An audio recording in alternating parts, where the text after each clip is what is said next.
Questions as BPU workers get neighborhoods back on the grid. 3,400 homes are still without power as crews work to get the lights back on in Kansas City, Kansas. Kansas Governor Laura Kelly has now issued a disaster emergency proclamation for Wyandotte County. They said this block without power, but that's the reality for thousands here in Wyandotte County.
Wyandotte County is asking for some help. Volunteers are needed for things like clearing debris, food distribution, and simply checking on neighbors because the damage here is widespread.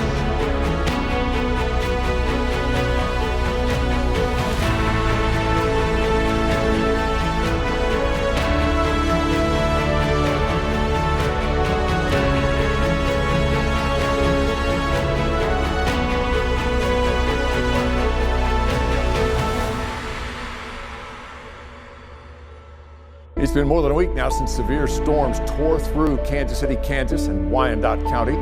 The good news, tonight the BPU's outage map shows only a handful of customers still without power, but cleanup efforts continue.